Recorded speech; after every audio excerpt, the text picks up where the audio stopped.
patient. The world keeps turning, the times move fast. What worked before may not always last. Fathers, sons, brothers stand tall. Learning from each other, we rise through it all. Young and old, side by side, bridging the gap with truth and pride. The times may change, but the heart remains. Let's connect, break the chains, bridging generations, voices of men from the past to the future. We rise again, different views, but the bond stays strong. We listen, we learn, we all belong.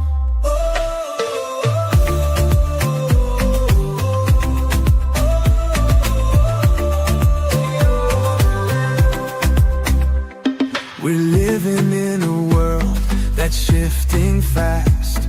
New challenges come, but our strength will last. Wisdom meets vision, we light the way. Standing together, we won't fade away. Young and old, side by side, bridging the gap with truth and pride.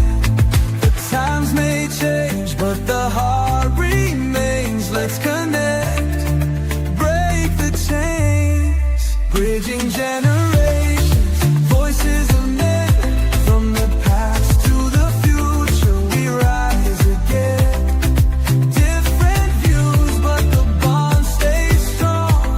We listen, we learn, we all belong. We're living in a world that's shifting fast. New challenges come, but our strength will last. Wisdom meets vision, we light the way. Standing together, we won't fade away. And Jones and Wall, a brand new stage. We must rise to meet the age.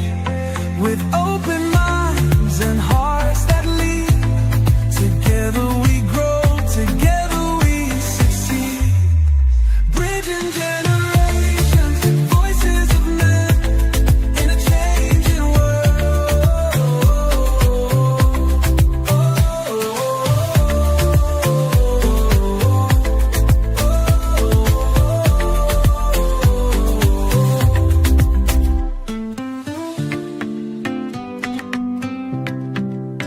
In a changing world.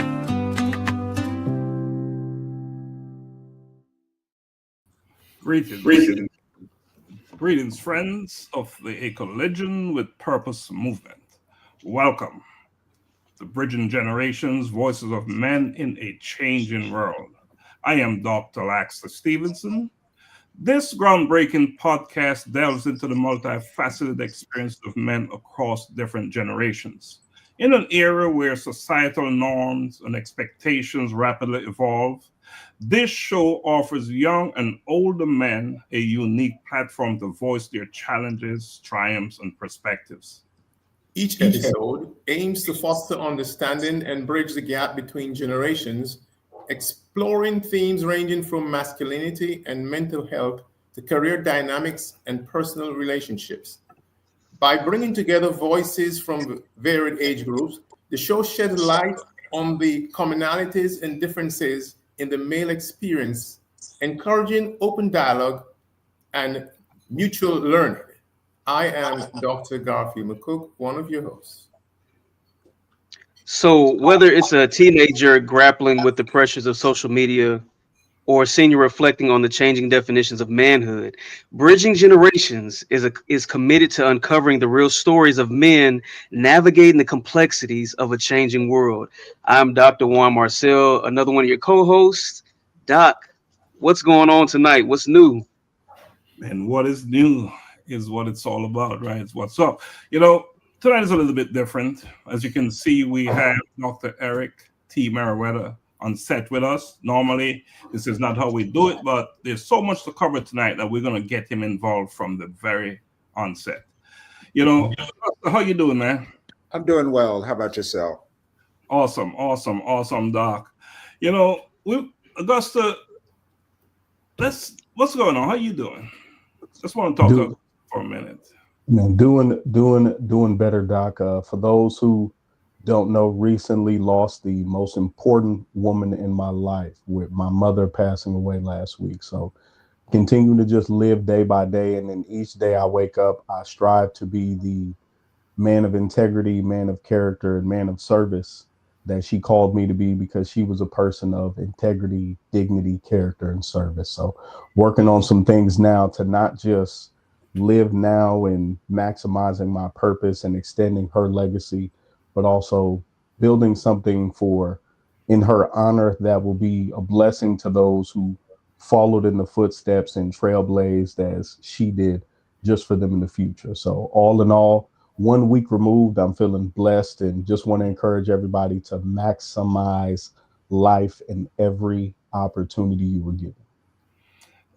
Dr. McCook, how important is that to maximize life? It's very, very important. You know, each moment that you have to hug or just chat with a loved one, it's a valuable moment. We are given this gift of life. I said it's the most important gift one can receive, is the gift of life, and we got to treasure it and make sure each moment is one that is really, really, really used to the best, by just, you know, expressing love to each other and just enjoying the what we have been given, the breath of life. So it's very important. And as Augusta said, you know, he's going through his challenges right now, and because that breath has been taken away from his mom.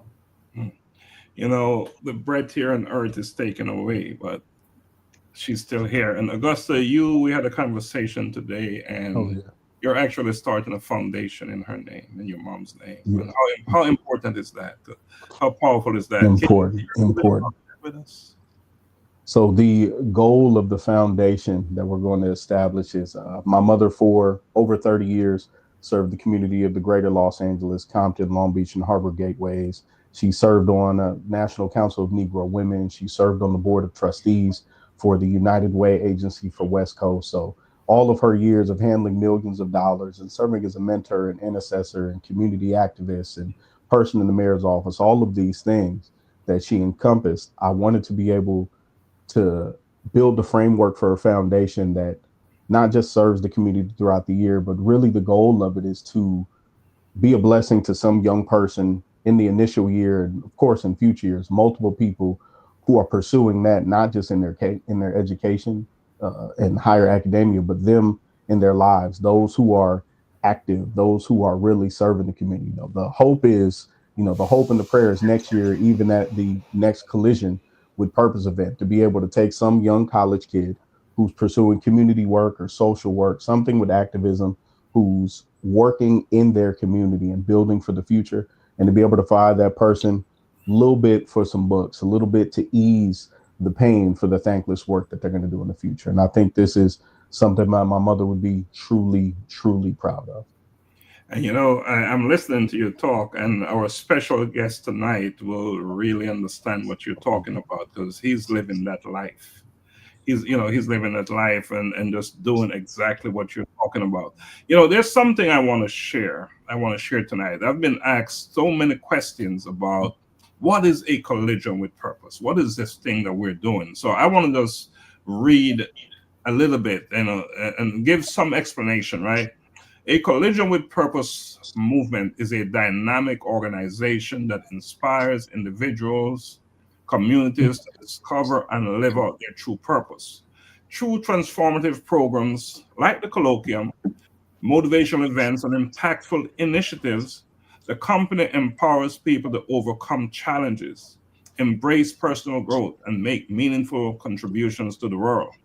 Rooted in positivity, kindness, and empowerment, a collision with purpose transforms words into actions and actions into results, thus helping individuals turn their potential into tangible results. So that is who we are here, a collision with purpose movement. That's what we do. What I'm going to do right now, Dr. McCook, I'm going to play a video because there's a big event coming up next week, and I want to play a clip, and I want you to explain what it's all about and tell folks out there how they can get involved. Okay? Sure. Man of nobility. It's the second annual Marcus Garvey Symposium commemorating Garvey's first visit to Atlanta in 1917, happening Tuesday, March 25, 2025 at Big Bethel AME Church, 220 Auburn Avenue Northeast in Atlanta, starting at 5:30 p.m. in recognition of the United Nations International Day of Remembrance for the victims of the transatlantic slave trade. President of the UNIA, Stephen Golding, the keynote speaker. A special plaque unveiling by Jamaican Ambassador to the U.S., Her Excellency Audrey Marks, OJ, plus a screening of the first ever movie about the man, Messiah. $25 pre-sold on Ticket Taylor, $30 at the door. Visit AtlantaJamaicanAssociation.org. Sponsors: Atlanta Jamaican Association, Inc., UNIA, ACL, Big Bethel AME Church, Nubian Jack, Jamaican Embassy, Washington, D.C., AJ Cultural and Educational Fund, Inc., A Collision with Purpose, AME Sons of Allen, Atlanta Black Chambers, Black Art, Culture and Education, Global Humanity Network, Jamila Hall, Esquire, Dr. Shante Mangaroo, Royal Caribbean Bakery, and Utopic Staffing Solutions. The Marcus Garvey Symposium, Year 2, Tuesday, March 25 at Big Bethel AME Church. Don't miss it. Right, you heard it there. Don't miss it. Dr. McCook, what can you share? What Yeah, else can you add to that? Well, Marcus Garvey, as we know, this is so surreal. I mean, it's a 100-year fight that has taken place just to get him pardoned, and he was recently pardoned. It was interesting that Justin Hanford, who is a Howard professor, he was one who was instrumental in getting this pardon done. And he reflected on how when he got the call from the White House that this was going to happen, he got on the phone and he got with Dr. Julius Garvey, Marcus's son, because he wanted for him to hear it for himself. Hear it, not just a third party, but be there on the phone. So it's a very it's a landmark event. As I just said, this is the second year we're going back to Big Bethel Church, and it's significant. We're doing a fundraiser with GHN and all the other organizations to actually move more than apart. We want it to be wiped out totally. So we're asking you out there, those who are listening, those who are local, just to show up. It's last year I was in attendance, and it was a great event. This year, and we're having our ambassador, Audrey Marks, going to be there. So it's going to be a very good social event where you come, you meet people. You're going to see stalwarts who have been there in the fight. So we ask you to be supportive. Again, the site is the Atlanta Jamaica Association.org for your tickets. And we look forward to seeing you on the 25th at 5:30 p.m. So join us. Looking forward to seeing you. All right. Thank you for sharing that, Dr. McCook. One more piece of business before we go to our break and then bring our special guest on. And Juan, if you and Augusta can talk a little bit about this book and why it's so important. We're running a initiative to Kenya. And of course, all these things cost money, right? Absolutely. You don't get on an airplane and head to Kenya and do big things and build toilets and donate clothes and food and all these things, sanitary pads to women with no money. So we are running a special here, if you want to call it a special, where I'll turn it over to you guys, to you, Juan. Well, yeah, absolutely. Doc, you as Doc said, this is a trip. This conversation that we have on a weekly basis, as you can see, to our audience, is generally centered around serving communities. And how major is it? How big is it that we are slated to serve a community across seas. So we all know that this whole movement is globalized, right? So every book purchased on the website, every book purchased on our website, a portion of that goes towards this trip to Kenya. So that's why this trip, this book is so big, because it enables us to continue this movement beyond U.S. land. It enables us to move beyond that and go, and as Doc kind of touched on, to help build places where these folks are sheltered, bathrooms, provide toilets, toiletries, just the bare necessities in a sense, for a lot of families and people in those communities that we are serving through this organization. Right. Yeah. I would. Something. Yeah, I would echo Juan's sentiments. Don't just purchase the book because because people who you like have taken part in the interviews and the anthology. That is an amazing work. Take part in, because for the 2.5 years that A Collision with Purpose has really been in existence, and it's broadened its network, and it's really its roots are planted in doing the work of, I still call it ministry, of doing this ministry and this work even abroad. So extending from Atlanta into Jamaica, and specifically in Kenya, where a lot of this audience is. And I will tell people, in your purchase of the book, that portion that goes, you're pouring into good soil, because this isn't something where, you have a lot of agencies where, there's finances that go, well, we got to pay this administrative and this. You're able to go on to Facebook, you're able to go on to YouTube, and you're able to see us weekly talk about the positive work and the effectual changes that are being made over there. If you're somebody who's into the diaspora news and you see currently some of the things that are going on in Kenya, the work that we are all going to do there, this group of probably 8 to 12, maybe 15 of us in June, is work that is absolutely necessary at a time like this in Kenya. So we're really excited. In any way you could support, go ahead, tap that link below, purchase and get a great book, and support an effort of really, really, really good work. Right. So on this initiative, while in Kenya, we plan to construct 2 pit toilets, right, consisting of several pits. We also plan to donate clothes. They talk about food, clothing, shelter, right? We plan to get into as well. We plan to sanitary pads. It's a big deal there. We will be getting involved with that at different schools. And we'll also be visiting cancer patients. So, we are heading up the Elizabeth Sitawa Cancer Foundation in Kenya, right? CBO. So that's all going to be happening from June 6th to June 20th. Now, let's pivot to why we're here tonight. Let's take a quick break. And then when we come back, Dr. Juan, you'll get to introduce our guests for the evening, and then we will have a conversation with him. All right? So let's take a quick break. We'll come back.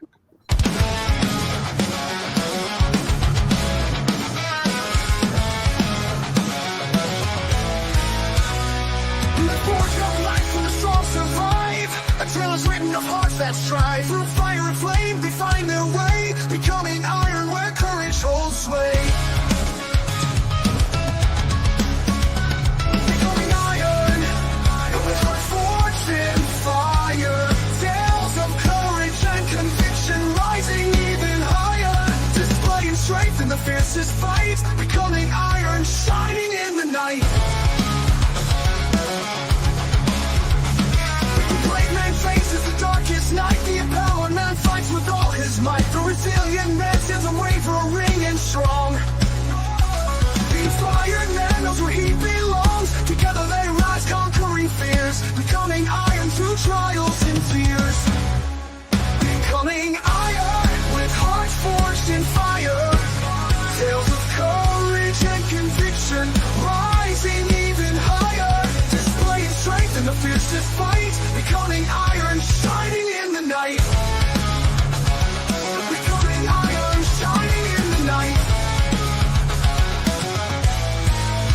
The brave man faces the darkest night. The empowered man fights with all his might. The resilient man stands unwavering and strong.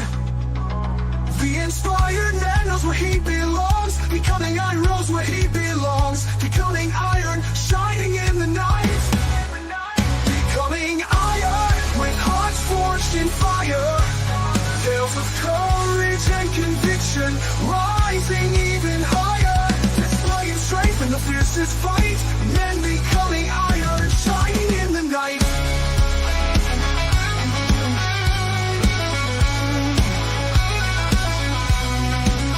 The brave man faces the darkest night. The empowered man fights with all his might. The resilient man stands unwavering and strong, shining in the night. And the tales of old and the battles new. Convictions light sees them through. From abysses deep to the morning light. They becoming iron in the endless fight. Becoming iron with hearts forged in fire.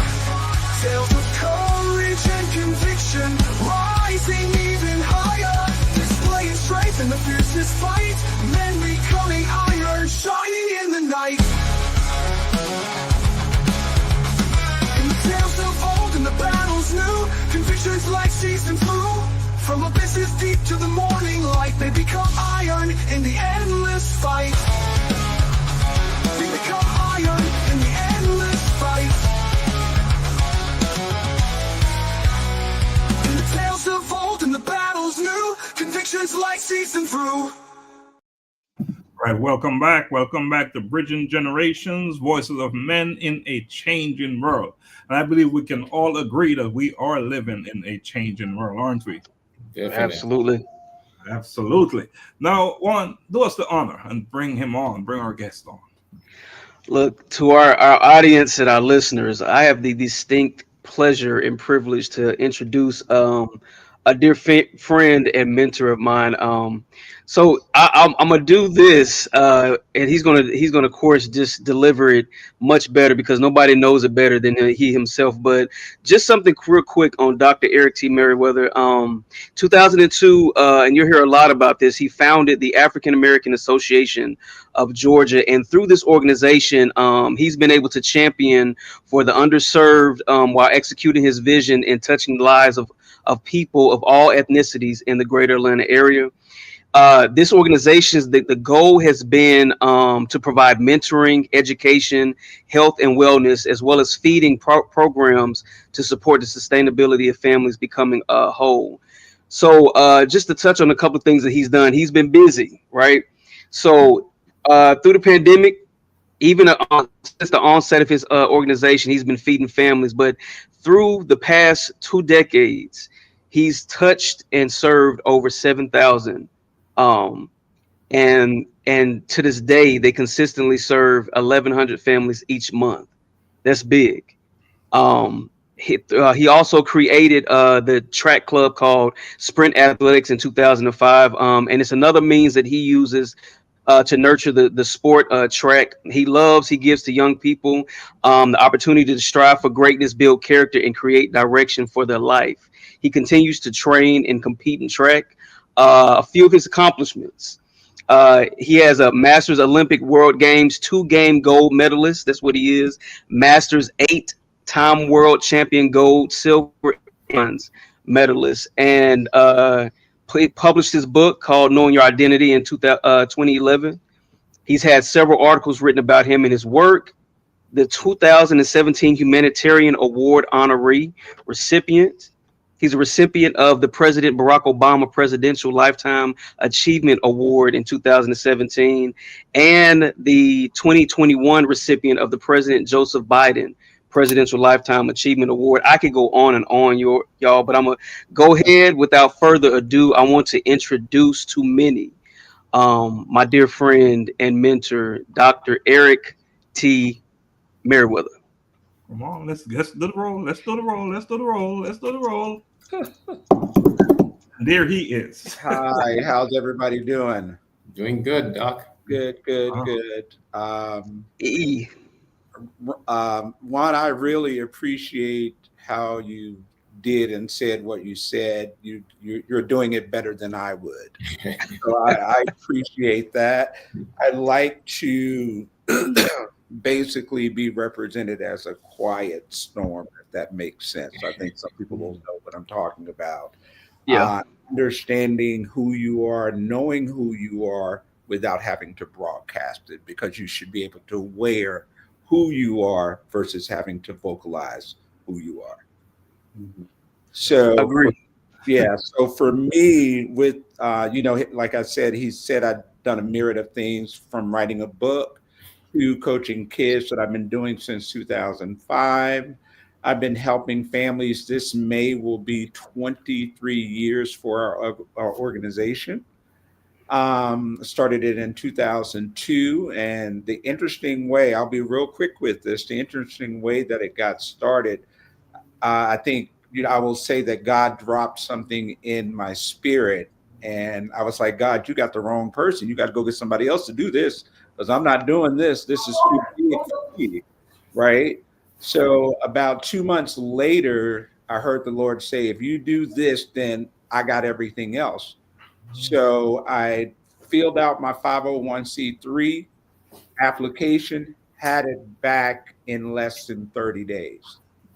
And you all know that's unheard of. So Right. God will be involved in that to make that happen the way that it happened.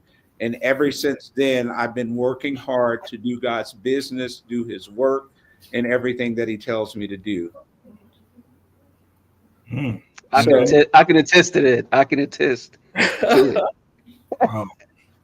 So let me share a little bit, because I even hearing you talk about the things that have gone on with your mom and the passing of your mom and everything that you're going through. Just know that that beacon of light that she has created for you is always going to be around you. The angels have transferred to you from her. So it's like everything is there. You have all the tools necessary to do what you need to do. Keep your head up, keep smiling, never look down, because mom, you know what mom will do if you look down. Oh yeah. So yeah, so just stay up and be proud of who she is, was, and now she's in the presence of God. So understand that and know that her life was not in vain, because you were created to grow in purpose. So that's what I wanted to say to you. So with my book, it's called Knowing Your Identity Through Christ. I wrote that in 2011. I was just sitting around, and it was like, for me, it was a way of escape when I wrote the book. So a little bit about the book is I was molested when I was 5 years old. I was raped at 13. My mom was in an abusive household. She went through abuse, physical, emotional. She went through a lot of things. And, I think it's part of the culture that we were in when back in the 40s and stuff that our parents went through. So, it's like, for me, I got to witness all of that. And it just created, I guess, false identity for me, in a sense, that I didn't know who I was, because, I was comparing myself to other families because of what was going on in my household. I wanted to be in another household to see if something was going to be different, or didn't like the actions of my father and the things that he was doing when it comes to abuse with my mother. So that took an effect on me. And when I wrote the book gave me the ability to create a release for myself. Mm. And it allowed me to see myself differently versus being part of that era of going through the abuse, and my mom going through the abuse. I've learned to focus and identify with things in such a way, because at the end of the day, what I've learned concerning my father, I call it a learning disorder, that he only learned what he saw his father do. So that's how he knew how to do that, or keep people in control, or however he was doing it. But it's a lot of things that go on in our culture that is displeasing to me. And I think it's basically because of identity and the things that have been done to our culture altogether. Well, thank you for sharing that. Interesting.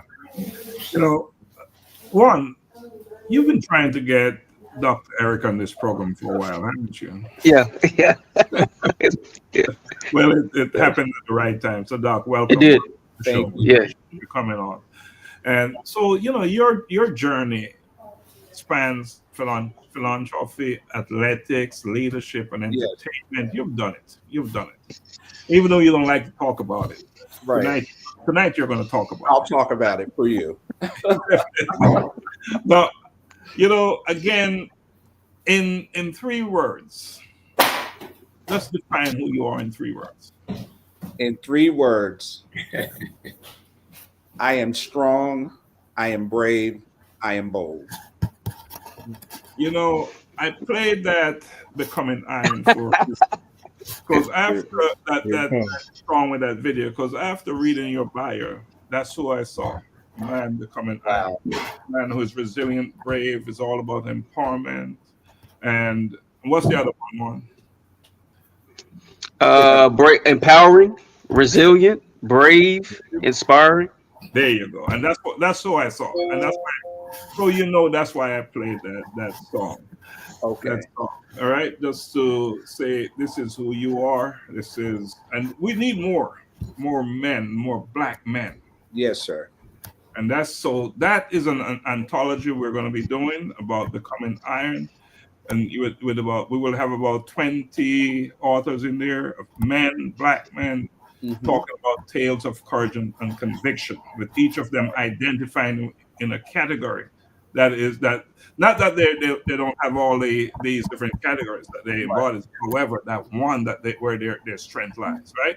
So Juan, I'm going to pass it to you, and after you, then we'll go to Augusta, then Dr. McCook. Absolutely. So, is Dr. Eric T. Merriweather, but I affectionately call him E. So E, my question is, so your journey from working out of your garage to serving over 7,000 families is truly inspiring. It is. What was the defining moment that turned your vision into action, and what kept you going during the early challenges? I would say for me, it was the children that I work with, the children that I coach. A lot of them, with the 35 families that I started off with, a lot of them were my track kids that I work with. And a lot of them had no food, no clothing, and then a light bulb just went off because, I was basically spending my money to take care of them. So it's like, that's who I am. That's what I do. But a light bulb just went off and I was like, hey, you got something here that's going to be great. And, when God gave me the vision to do that, I was like, I took charge after, I went through what I went through and took the 2 months to act like I was hearing God. And then all of a sudden, I had to hear him. And I was able to go in a space and feel the emotions of those children. Because of the things that I went through in my childhood, I was able to identify with them with all the stuff that they were going through because, I was working with kids that were abused. I was working with kids that didn't really know who they were. So I tried to instill in them that they are great no matter what. No matter what your circumstances are, you are still great. God created you for a reason, and God only creates greatness. He doesn't create joke. So it's like and in that instance, it's like I'm always trying to encourage them. I know, I pay attention to a lot of coaching styles, a lot of different coaches. Some of them like to swear a lot. Some of them like to do different things or punch the kid or whatever. That's not me at all. I will say that I'm 95% calm. I have 5%, and I tell them it's like a F5 tornado. You can choose the 95% or you can choose the 5%. It's your choice, but you make that choice to choose which one you want. But I'm a very patient guy because of everything that I've gone through. So it gives me the ability to understand where each and every child is coming from to give them that ladder up for themselves. Mm. Equity. That's 5%. That's 5% of me. Let's not That's bring what? it. Let's keep the 5% at bay. Let's not bring Right? it. I do all the time. Yeah, it's very rare that it comes out. Yeah. All right. Let's keep it moving, guys. Let's keep it moving. We have a lot to talk about tonight. Doctors, can you all hear me? Yes, yes. Yes. Okay. I say doctors because normally, Dr. Merriweather, I'm the only non-doctor. Well, you're a Okay. doctor as well too. So yeah. Exactly. So I'm excited to hear. Even when I watched the Marcus Garvey video, Mm-hmm. I said I'm gonna be there, so I'll be there. I might have Dr. G pick me up and take me, but I'll definitely be there next week because I'm a huge fan of Garvey and his work. Mm-hmm. Outside of Garvey and his work, the African American Association of Georgia. It's my first time hearing ever of this, but now I'm very intrigued in you've been doing this instrumental work for over 2 decades. In Yes. that time, how has your vision evolved and what are some of like the unexpected lessons that you've learned in that time? Well, I will go with the unexpected lessons first, and then go with the evolving after that to put the icing on the cake. As far as the lessons that I've learned is, when it comes to God giving you a vision, you can't expect everybody to be on board with the vision that God gave you. So that's the first thing, first and foremost. It's like you get excited about it, but everybody else is not going to be as excited as you are because it wasn't given to them. Mm. And you have to understand, and this is where I think that faith comes in, that you're just believing God and knowing that something is going to happen. So even with me working out of my garage, I was still doing it with happiness. I wasn't sad. I wasn't feeling a certain way. And then all of a sudden, God sent a man to bless me to get us into a storefront and being able to help families in Mableton, Georgia, believe it or not. We were there at first, yeah, in a storefront. It was a lady that owned the storefront, and they allowed us to give families food and stuff out of that storefront. And then moving forward, there was another gentleman that God sent to, he had a warehouse and he didn't even charge us anything. We were not paying anything up until 2010. So everything that we were doing, there was no expense on our end as far as covering, electric and all of that. We didn't have to pay anything. And that happened from, I want to say from 2006 to 2010. Won't he do it? Yeah, so he did it. So, and I was very pleased.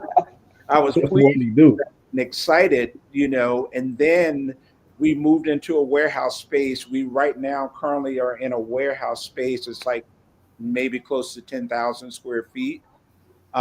So we have storage space, we have shelving, we have all of that.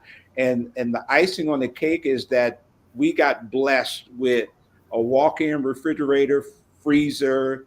All of that was given to us through a grant. The shelving was given to us through a grant. So this is how God has been moving.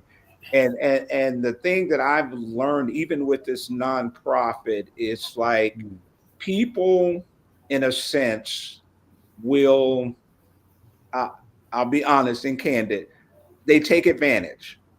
So you have to be careful why so many people want to be around you. People try to get close to you to understand who you are, what you're doing. And some of these same people have started their own nonprofit.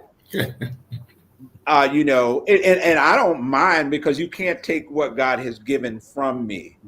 You know what I'm saying? But just be honest when you come in to have a conversation with me that that's the idea that you want to do versus kind of just taking my model and using the model that I'm doing, which is fine. I mean, because what is mine, and what's theirs is theirs. So those are some of the lessons that I've learned. And then also I went through a scare a few years ago where I was given some medication and I had a stroke. And of course you wouldn't be able to tell that, right? So I couldn't talk. I had no vision on my right side. My whole right side could not move. But by the grace of God, I'm telling you, I was in the hospital for 5 days, in inpatient rehab for 5 days, and then I was back home. So that's how quick God moved, because I was really adamant about being in therapy and not laying in the bed. So, if anybody's out there listening that has gone through that, you are not what has happened to you. You have the willpower, you have the strength to do what God called you to do. Don't let man tell you, oh, it's okay, just lay and relax. They tried to put me in a bed with an alarm on it. I didn't agree with it. I threw a fit. I did everything I could to not lay in the bed. And I began to walk around the wall in the hospital and kind of move walking on the wall, and got everything back in approximately 3 months. The therapists and nurses and doctors and everything said they've never seen anything like it. So that's why I say, but God. Yeah. No speech, but I'm talking to you all right now. So Yeah. it's the goodness of God. Yes. We got to get an organ in here, Juan. Juan, though, right about this. Juan at the age where he remember the old school church. Right about now, they hit that chord. Get your praise report, man. Facts. Yes, interesting. Interesting, Doc. Interesting. Doc, earlier, when you started off in your introduction, you mentioned something about the abuse and everything, and Yes. you use a new term, which hope I can use it. I think it was learning disability. I think that was a term. So if I understand, you're saying that based on your father's action, he learned from an abusive father, if for the want of a better word, but then you were strong enough to break that chain.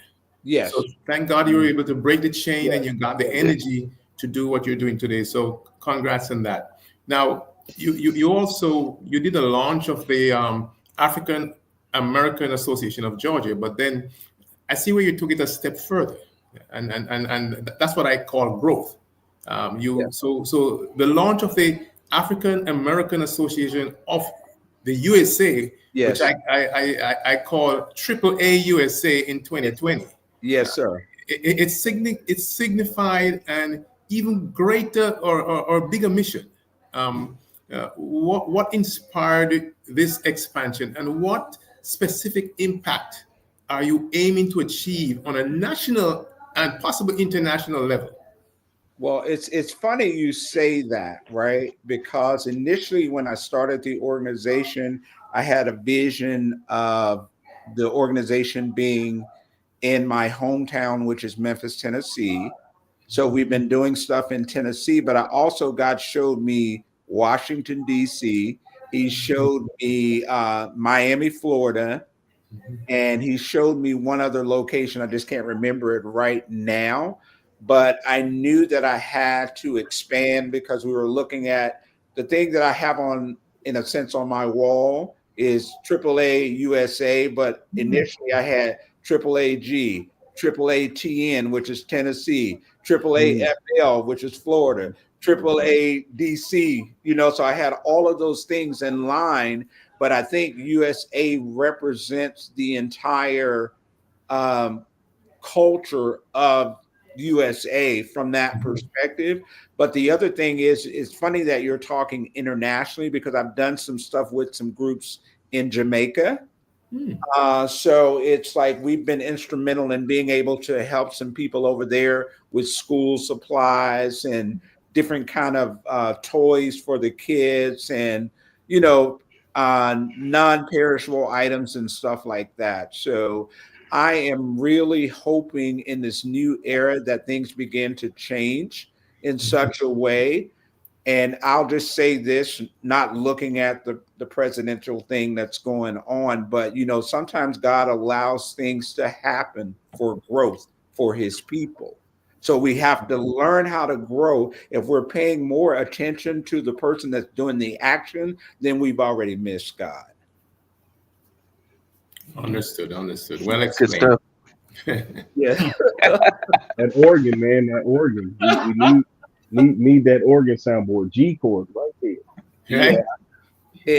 And my thing is, for me, it's like when I'm helping these young people, is giving them a sense of identity, because your parents, and our parents did that. They were like, boy, you just like your daddy, you this, you that, you know what I'm saying? And it labels you. So you're boxed in to a label. And what I've learned to do is step outside of the box and understand how God identifies me instead of man identifying me.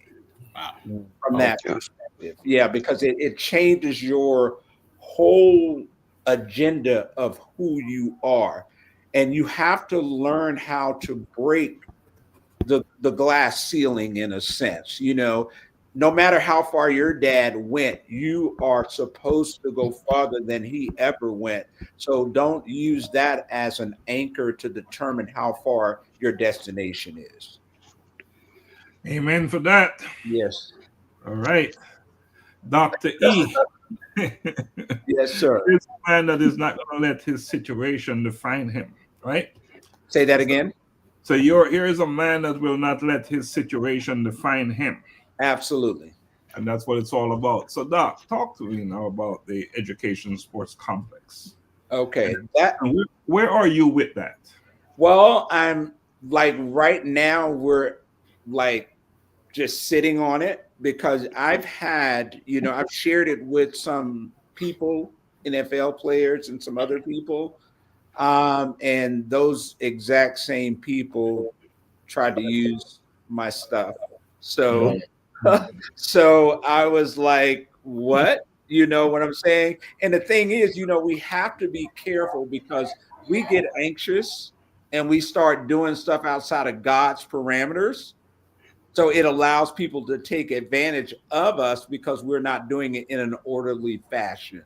We get anxious and we don't want to wait like God said. But if God does what he does without us being so overzealous in doing the stuff, then I think it'll work out. So what I've done is just kind of held off. I have everything. I have all the drawings. I have all the financial components that's going to cause the sports complex to run and do everything. And God gave me all of this vision back in 2002. And when I saw it, I was like, Lord, you got the wrong person. You got to go get somebody else to do this because this thing was big. It was like, so what we're doing is working on math labs, reading labs, the fundamentals of learning, because a lot of our kids don't have the access that they need. And a lot of our kids, and the kids that I work with, they can't read. They don't know how to do math. They say they hate math. I loved math when I was in school. That was my favorite subject. But a lot of these kids, they don't tune in because they have so many other distractions. So the biggest thing for the education sports complex is take away the distractions and give them the tools necessary for growth. And once they get the tools necessary for growth, then they're able to do the sport thing. So we're doing track, it's track and field, it's football, it's soccer, it's gymnastics, it's basketball, it's chess. It's a lot of different components to the education sports complex. But we also want to help families as well, because again, you can train the child, but if they go back into a dysfunctional environment, it's going to corrupt their environment because they're in a dysfunctional environment. So we don't want that. So we get the parents engaged and allow them to have that same access as the children. Absolutely. Absolutely. Gentlemen, let us take a quick break. All right. And when we come back, we're going to talk about personal resilience and leadership. But that's what we have here in Dr. E. Again, you're watching Bridging Generation, Voices of Men in a Changing World. All right. We're going to go take a quick break and we'll come back. And Juan, you will lead off. I'm a boy kid. I'm a boy kid. I'm a boy kid. I'm a boy kid.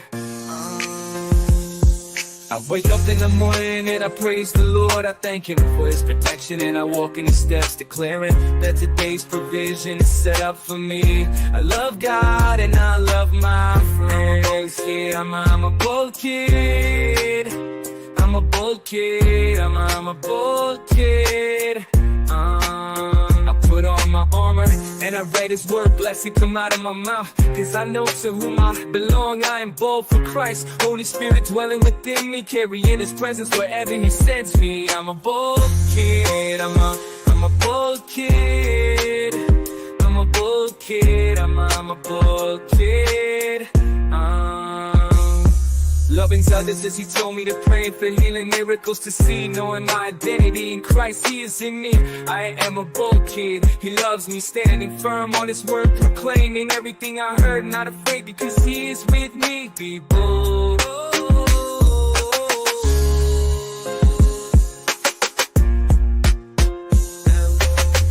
I'm a bold kid, I'm a bold kid, I'm a bold kid, I'm a bold kid.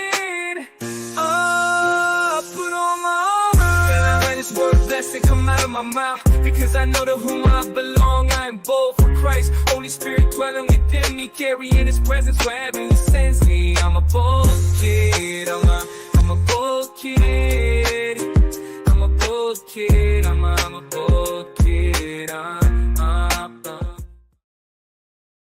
Right, welcome back to Bridging Generation, Voices of Men. And Augusta, real quick, the Bold Kid gears, are they up and running? Bold kid gear, most part, up and running. Still some things that need to be.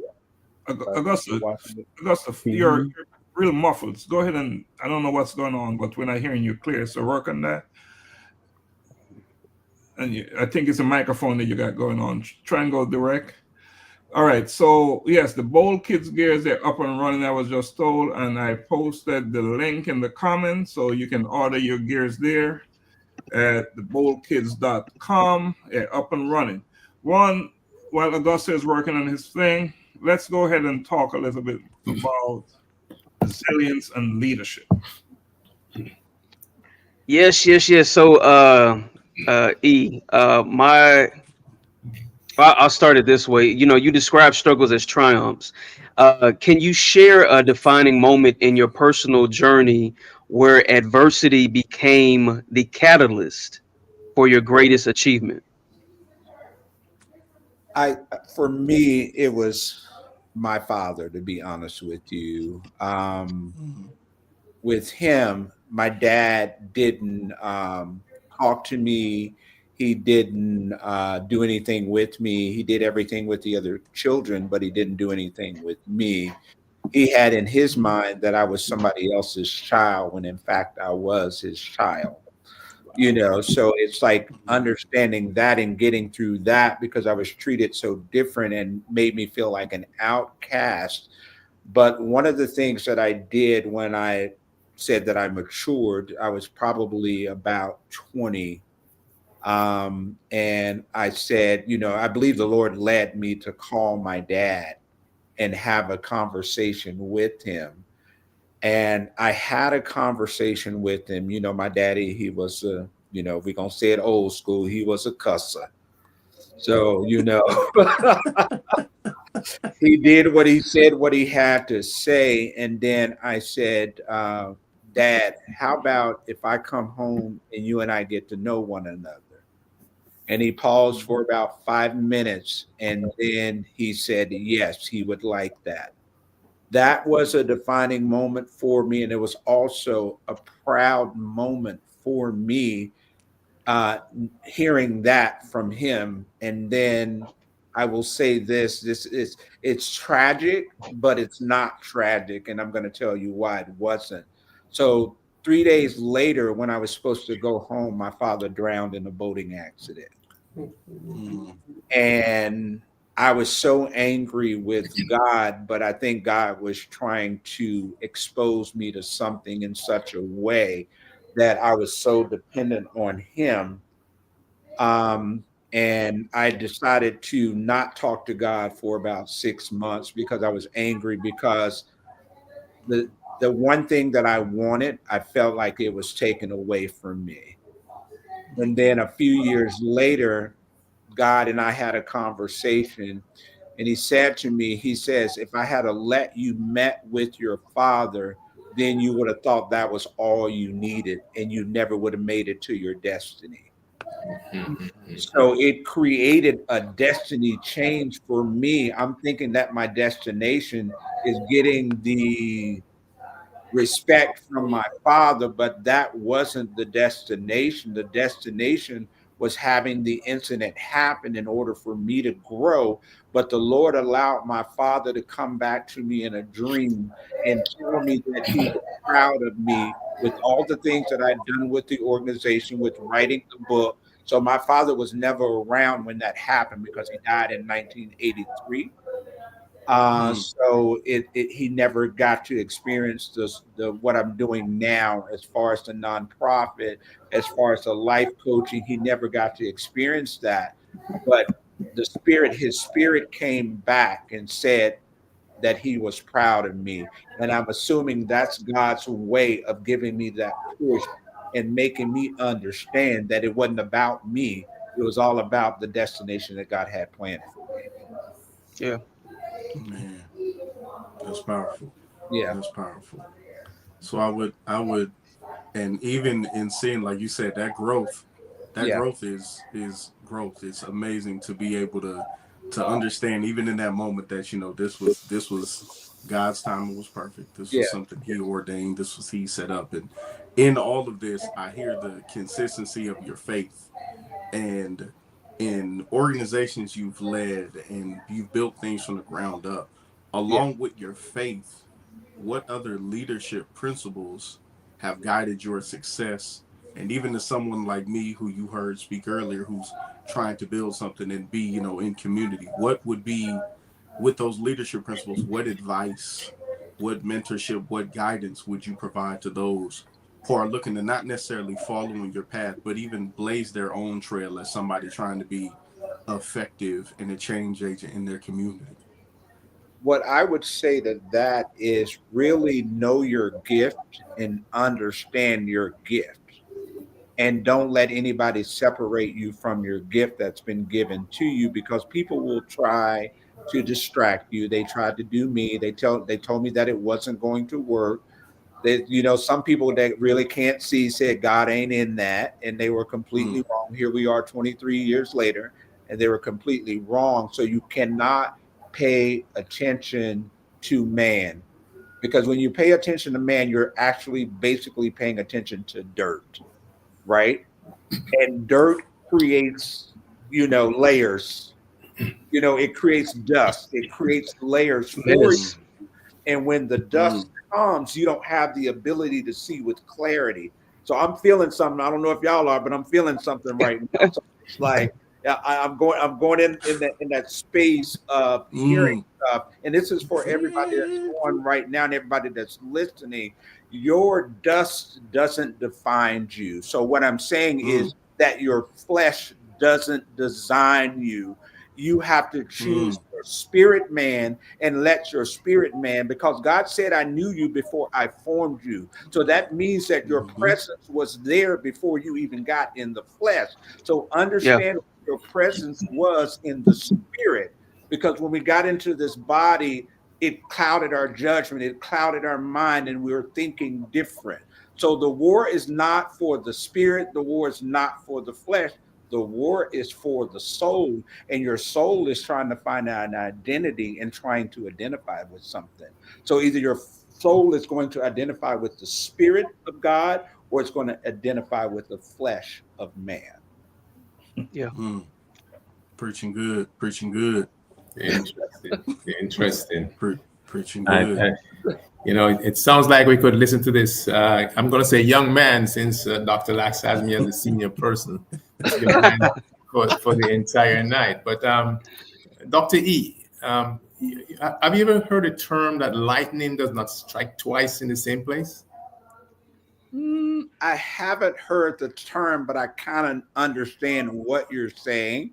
Okay, so there's a term like that. Lightning doesn't strike twice in the same place, but I see where you've been honored twice with the Presidential Lifetime Award, and to me that defies the odds, and it speaks volume about your impact. I mean, what does this recognition mean to you, and how do you ensure that your work continues to inspire others?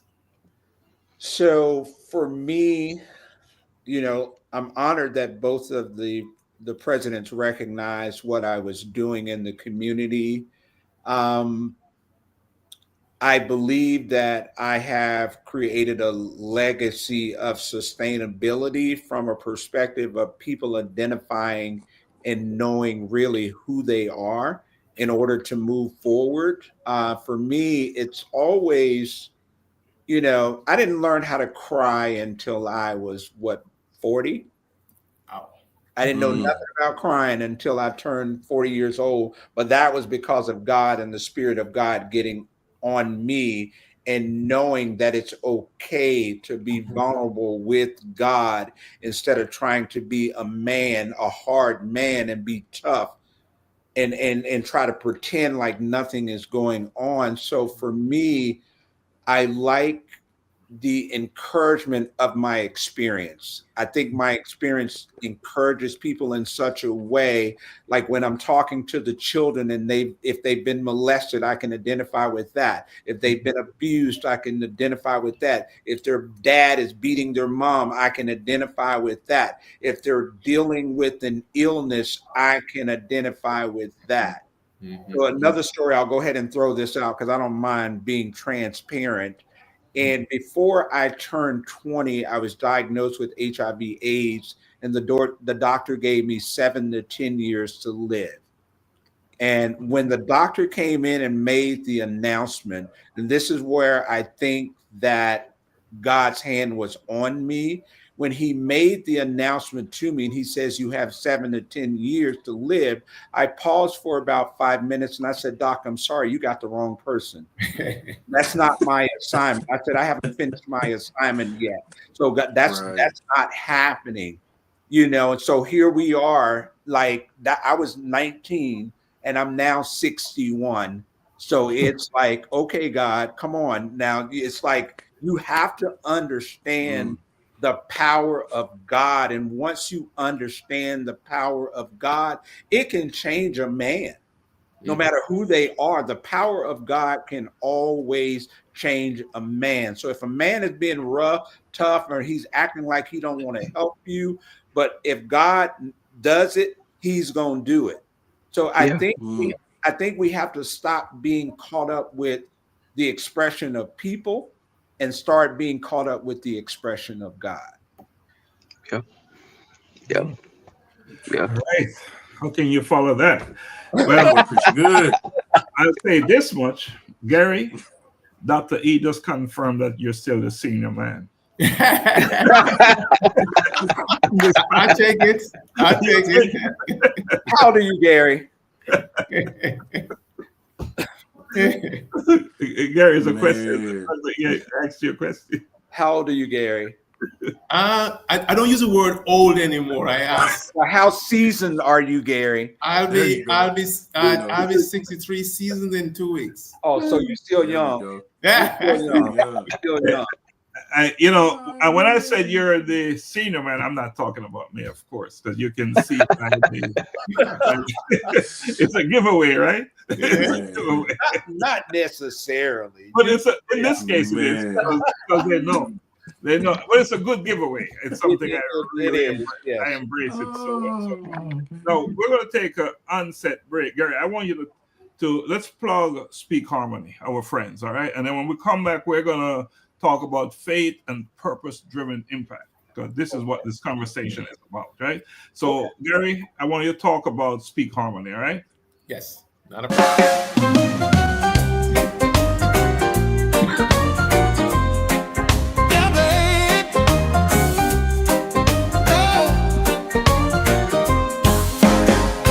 It starts with a spark,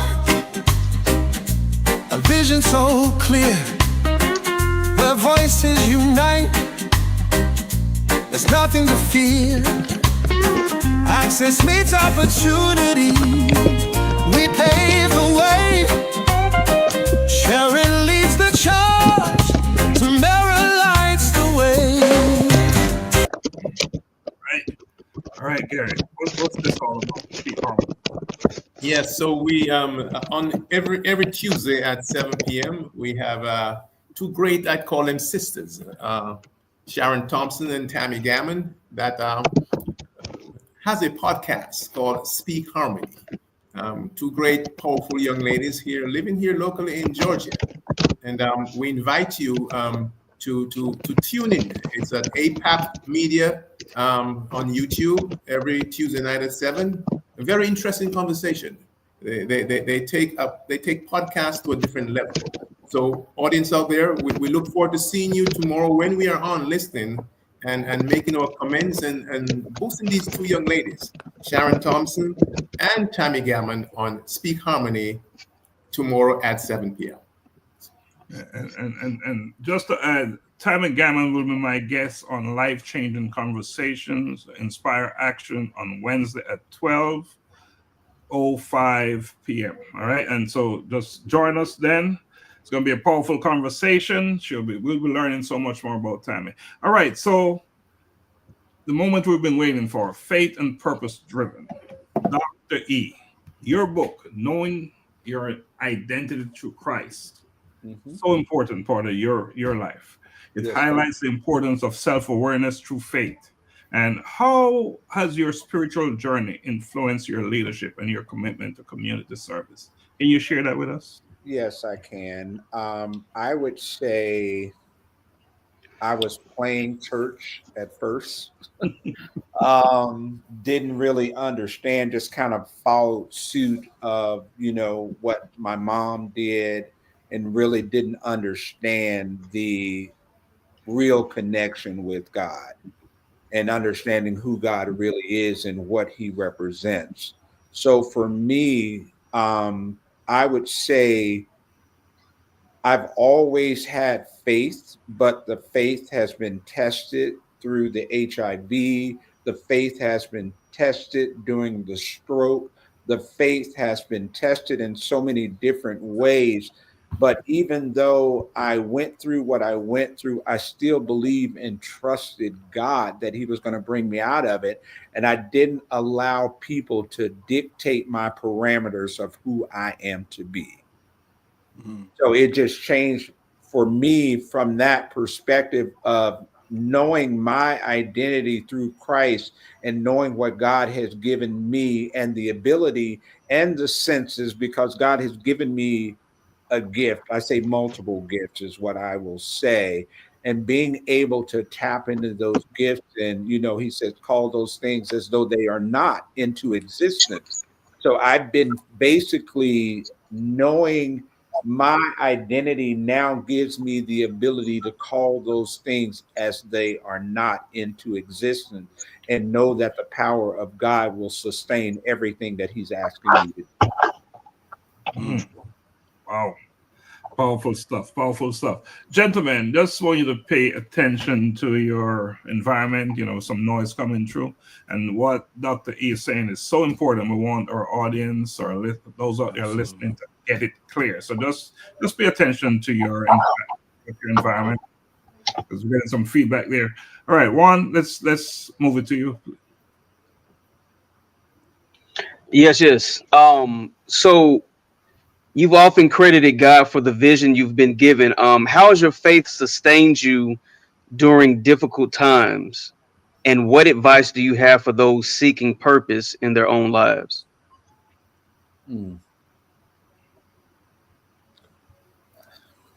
Repeat that one more time for me.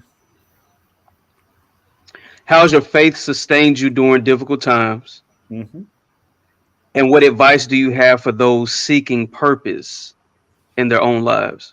Okay. Sustaining faith is, you have to understand faith first and foremost, because I didn't really understand faith. And I hope I don't get emotional, but I didn't understand faith at first, because I thought it was basically some kind of magic potion where you just talk and things just happen. But at the end of the day, God knows whether you have faith or not. God knows whether you're believing in him or not.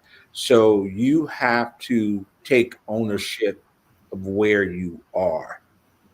If you don't recognize where you are, faith can't lead you anywhere until you recognize where you are, recognize who you are, and understand how things are flowing through you spiritually, first and foremost, before you try to, I know people get on bandwagons and they go to different churches and they try to get this feeling, but it's not the goosey feeling. It's none of that. When the Holy Spirit comes, because he's going to shower you. It's going to be something that's going to cause you to be so subdued, and the Spirit is going to have you in a space. I call it Maya Angelou says in and out of time, in and out of time. So in time, we're paying attention to the flesh. Out of time, we're paying attention to the spirit. And I kept trying to figure out what she meant with all of that. But I now know time, God doesn't do time. No. He is omnipresent. He is everywhere. So he is not held by a standard of time. Only humans use time to dictate what day it is, what month it is. We use time for those purposes, but we've also used time to define who we are and how we should grow.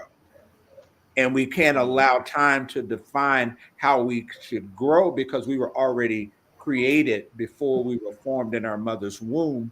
We had a spirit before we had flesh. So understanding what the makeup of your spirit man is gives you the power and the tenacity to do what God has called you to do.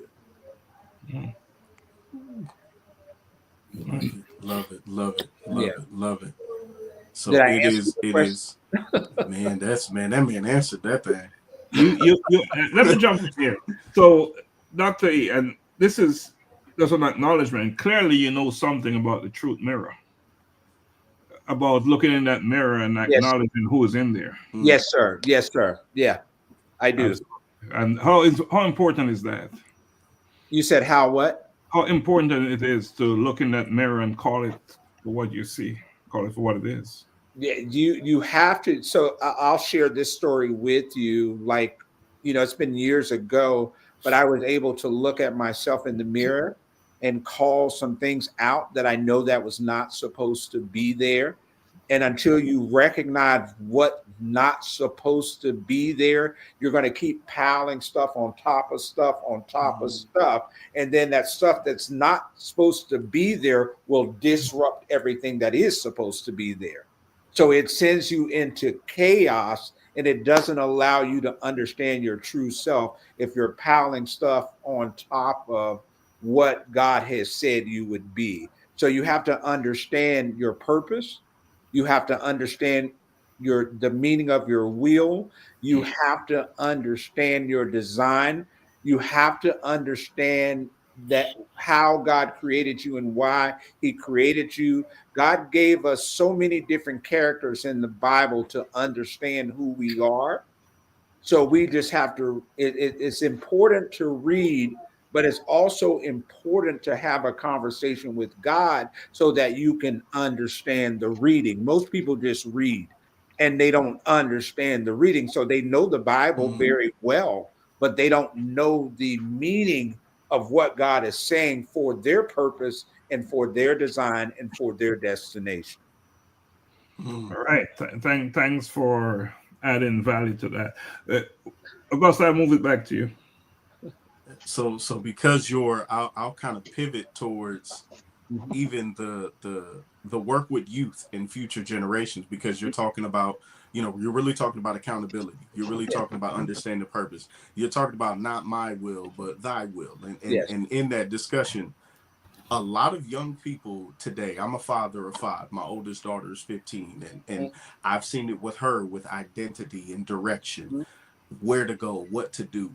With that, how are you guiding specifically with the youth as somebody who's been blessed to have as many rotations around the sun, if you have, not as much as Dr. G, but many, in that in that amount of time, in those seasons, how do you guide them towards finding their purpose? And what are the lessons that you hope they take away from that engagement with you, that mentorship? And at times, I'm pretty sure you even serving as kind of like a father figure for some of them. Yeah. Because some of them are in single parent homes. What I try to do, what I try to mirror is no judgment. No matter what they tell me, no judgment. And I think that's the thing that creates the shift, because I don't react to them when they tell me stuff, because I've been exposed to everything. I've seen everything. So there's no reaction like a shock reaction. I'm always speaking greatness in them and telling them how great they are in spite of what they're doing, because their actions don't, even though some people like to say it defines them, I don't think it does. I think what it is that if you have a child that's in a space because of what they've gone through, they're only responding to that space. But when you give them another space to look at, then they have the ability to identify with that space. And that's what I had to do in writing the book. It allowed me to identify myself with the space that God had created for me and me only. Stop identifying as other people and taking on other people's identification and take on your own, because you only have one fingerprint. Nobody else has your fingerprint. Nobody else has your footprint. Nobody has. God strategically designed us a certain way. He says, my sheep know my voice. So he knows you by your fingerprint. He knows you, you know him by his voice. So no matter how convoluted that things are, no matter what you've gone through, there is still a still voice inside of you whispering to you. People are expecting God to be boisterous. God is not a boisterous God. He is soft spoken. You have to pay attention to him, because if you got so much noise going on around you, then you can't hear God, because God is only whispering. He's not yelling. Powerful. So Doc, I mean, you have been a Masters World Olympic game champion and all that stuff. I think tonight, guys, we must crown him with a humanitarian gold medal award. For all you've been doing. We're gonna put that on you tonight. So as of tonight, Gary, those two presidential things sort of address that. Yes. So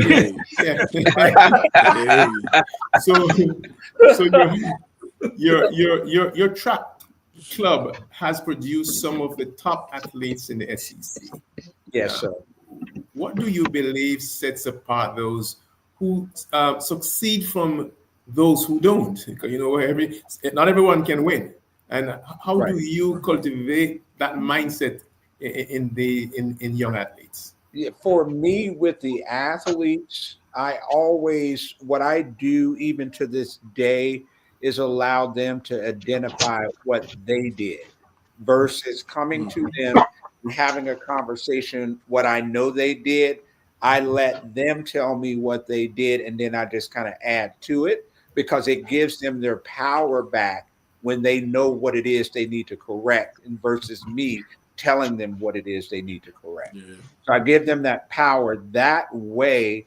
And I always try to make the athlete feel like there's more to accomplish versus denying them the fact of thereof, versus criticizing them and saying, why did you do this? Or, I'm not a swear. I don't do all that stuff when it comes to talking to kids, I try to talk to them in such a way, in a gentle spirit, in a way that it gives them. They're like, because I have some of them say, and you're not mad at me? I said, why? Why should I be mad at you? This is your job. This is your career. This is what you want. This is what you chose. And all I can do is add value to what you chose. I can't take value away from you. Yeah. All right. Good stuff. Juan, then we'll move it back to you.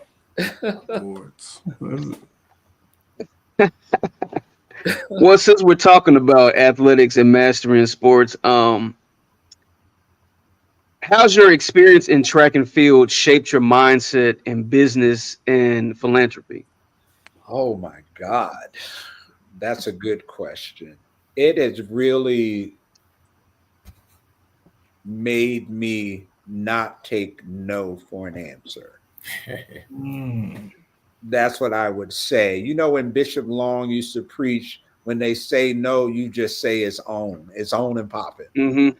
Yeah. You know, so Yeah. it's like Yeah. that's the thing that I learned from him, and knowing that it just changed everything for me. When I'm being told no, that I can't, I'm like, there's no way that I would allow people to deny me the success that God said I should have. No way. Mm. So that's what I've Yeah. learned. And it's like, you know, I go through my ups and downs, right? And I sometimes go through my sorrow, and I sometimes go through punishing myself. I sometimes go through criticizing myself, but that doesn't last very long. It used to last a long time, but it may last like 5 minutes now, if that. And you know, I have a conversation with myself, or my spirit will have a conversation with my flesh self and say, do you know who you are you serious?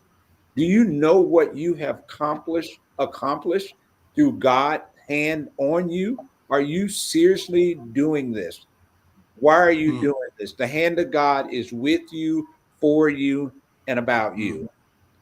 It ain't about nothing else. It's about what God has created you to do. So be the visionary that He has called you to be. That's it. Yeah. Man. Do what you're here to do, right? Go make Yes. it Yes. happen.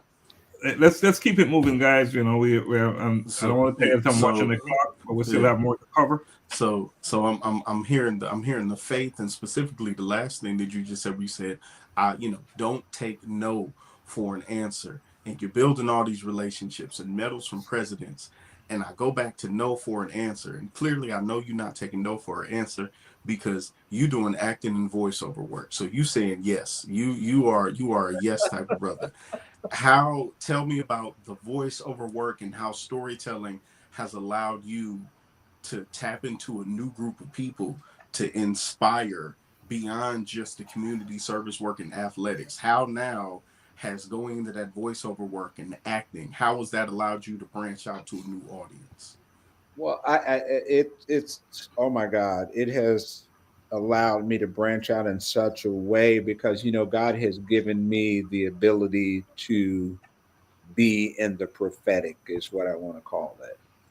So when I'm going into acting class, when I'm doing certain things, I do what the Lord instructs me to do when I'm having a conversation with the actors or the voiceover artists, the people that I'm working with. If I get a download and He tells me to speak, then I speak. So I'm always encouraging people to recognize who they are and stop allowing the woes of life, in a sense, to dictate who they're not. Yeah, so I try to I try to be an inspiration to encourage, no matter what your background is. You know, I don't care if you're homeless. I don't care if if you've got a drug addiction. I don't care, because at the end of the day, there's something that God created in you. No matter what's going on with your outer appearance, there's something within you. You just have to tap into it. So I always try to encourage people to tap into that space. And when I get them, or when the Lord gets them to tap into that space, it creates this uprising and it makes them identify with something totally different than what they were identifying with before. So that passion, you speak with so much passion. Oh God. I think this as a platform. Do you see this as a platform for your further mission? And what kind of roles or projects would you love to take? What's that one thing you'd like to do in the future? the one thing that I would like to do is get this script written for my book. Wow. That's what I would like to do. I really think it's going to help out a lot of people because it talks about every kind of struggle that families have gone through from, like we said, molestation, from disease, all the stuff. It's like it's I'll say this. I've always had a lot of people when they've read the book or even talking about the book, everybody that talks to me says, I identified with something in the book. So that's creating identity because they identified with something in the book. So no matter what what their background is, no matter who they are, what their ethnicity is, it's like it still doesn't matter. God doesn't have a color. God doesn't have an ethnicity. God is just God. He's spirit, and he's just, he loves us all. And I think my overall goal is to just love the people into their destination. Because love conquers all. Absolutely. And just for context, we're talking about knowing your identity through Christ. That's the book we're talking about here. And Dr. E, can you share with our listeners how they can get your book, how they can access your book? You can get the book by going to knowingyouridentity.com, and you can purchase the book on that website. Just like that. Just like that. Yeah. Yep. www.knowingyouridentity.com. Yeah, and if someone can put that in the chat, we'd appreciate that. All right. So, gentlemen, we're drawing down on time. But before we go, let's talk a little bit about legacy and the future. And we're talking about Dr. E's legacy and future. Doc, how important is legacy to you? How important? I've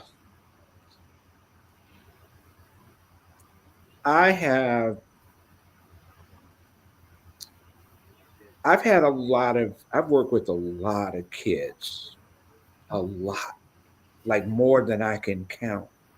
And they always come back and say, if it wasn't for you, I don't know what I would have done. If it wasn't for you, I don't think I would be who I am today. It's so heartwarming. And I just got to share this story, right? My neighbor has a little girl, and this girl, I think she's infatuated with me. She's 5 years old. She's a Caucasian girl. I love her to life. And she did a card for me. And I'm in awe of what she did and how she designed the card. And it was like, I'm telling myself when she did that, I said it wasn't my human side that attracted her. It was the spirit of God that attracted her, because she's always like, I want to see Dr. Eric. I want to see, and their family, they always play in my driveway. They come up the hill and they ride down the hill on their bikes. And the parents was like, I'm sorry if the camera goes off every time, and I know it's them, so I have no problem with it. I just love it, and I'm just glad that they see the spirit on me and can appreciate me no matter what ethnicity they are, because the spirit of God doesn't carry color. It's just spirit. Wow. Yeah. Wow. So I just want to add that a legacy that is worth leaving is one that serves others. Yes. Yeah. And a purpose that is worth pursuing is one that serves others. And that is where you are. I'm picking up. Yes. I'm gonna pass it to you, Juan. Yeah, so we've touched on so much tonight. So I'll ask this: looking ahead, what's next for Dr. Eric Merriweather? Are there any upcoming projects or initiatives that you're most excited about? the thing that I am most excited about right now is learning who God really is and understanding who God really is. Within the last year, I feel like God has introduced me to so much of Himself that it's allowing me to see myself in a different space and time, and knowing that my human body doesn't define me anymore. My human body has the ability sometimes to do what it wants to do, but it's like, again, I am in awe of how God's presence represents in a way that it creates change in my life and creates change in others' lives as well. Augusta, you get to follow that. Listen.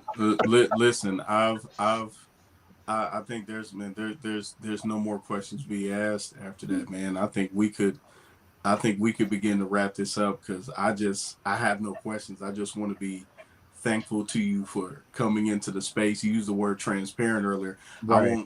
I tell people the word transparent is you're able to see things. I tell people transparency is things you would find out. Vulnerability is something I tell you that you would have never known if I didn't tell you. So Right. I appreciate your vulnerability in this space, man. Yeah, I'm going to buy the book. I'm going to make some phone calls, see who can write a script, man. I'm excited for the movie. Oh yeah, that would be awesome, and I appreciate you. And the thing that I want to share with you is that your days of coming are going to be great. Allow God to use you in such a way, because the visions that He's been showing you, you got to move quick on it. You can't move slow.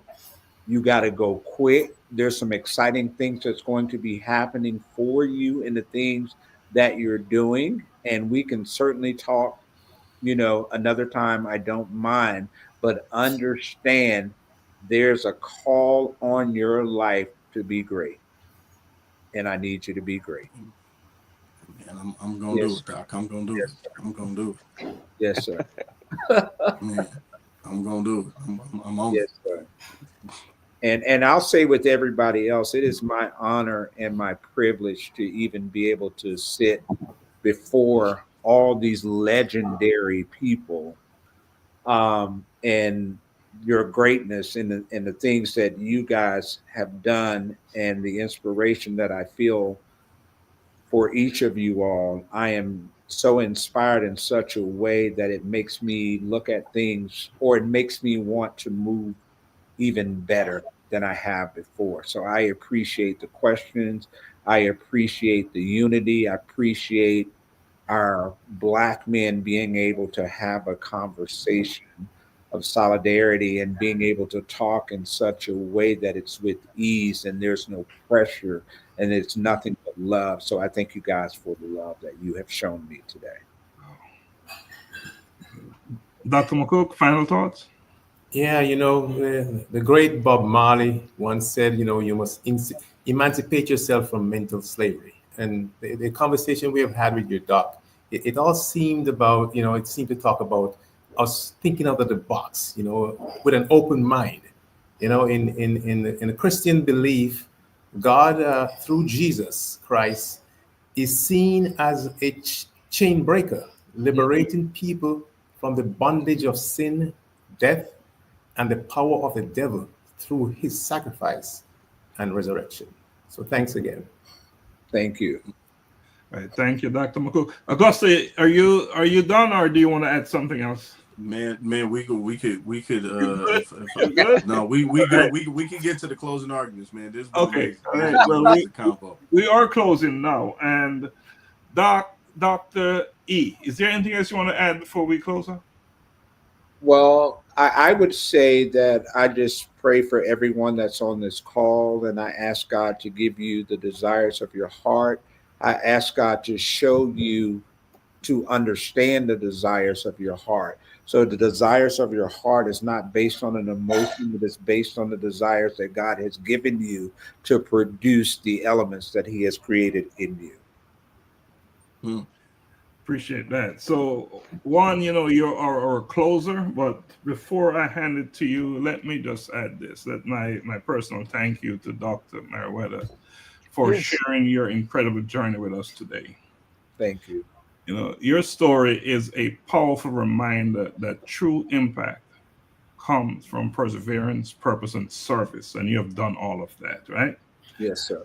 But to our audience, those listening, Dr. Merriweather's journey, his story proves that one person's vision can transform thousands of lives. His work in mentorship, education, and community service challenges each of us all, right? What impact is the question? What impact are we making? How are we using our gifts to uplift others? And he talked about the importance of gifts and how you use your gifts, right? So I want us and I encourage you to let his story be more than just inspiration. Let his story be a call to action. Because together, and he talked about unity as well, we are much better. And together we can work and will work to create change. Again, Dr. E, thanks for joining us today, and we hope to have you back on this platform in Bridging Generation Voices of Men. And to everyone watching, go out there tonight, tomorrow, and the next day and make a difference in your life, in your community, and the world at large. Juan, we'll give it back to you. You are a closer. No one can close like you.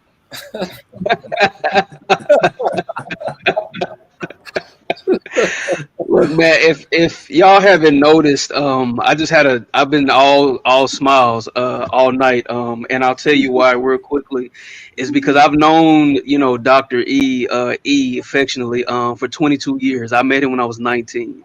And everything that he shared tonight, I can attest to.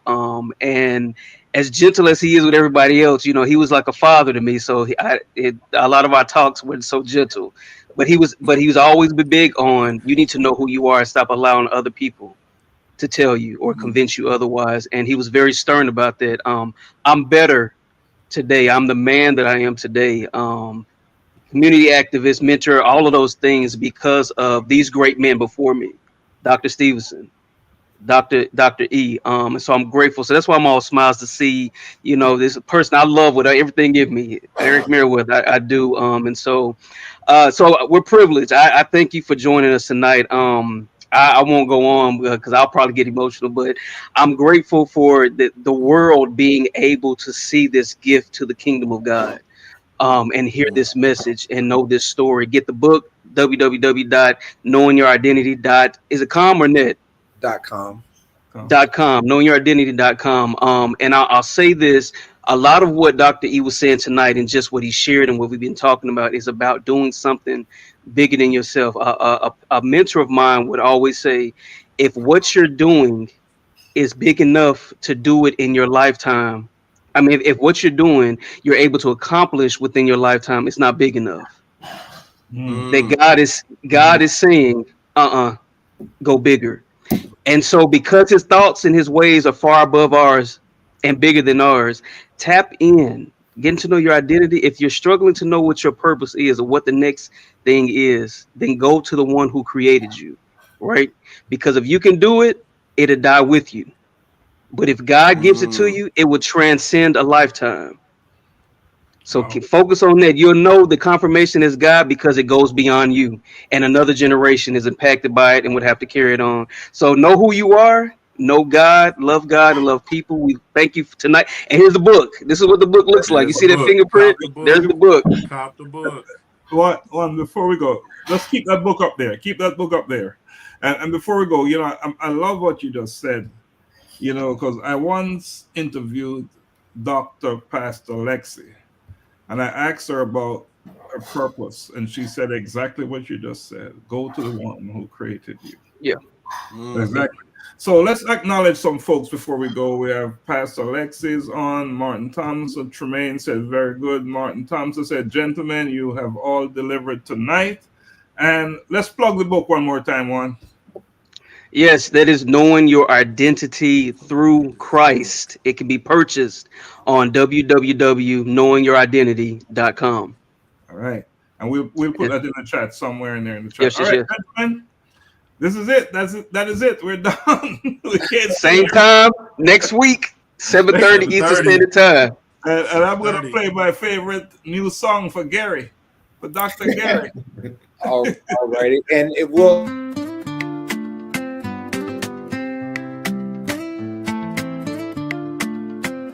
Bridging generations. The world keeps turning, the times move fast. What worked before may not always last.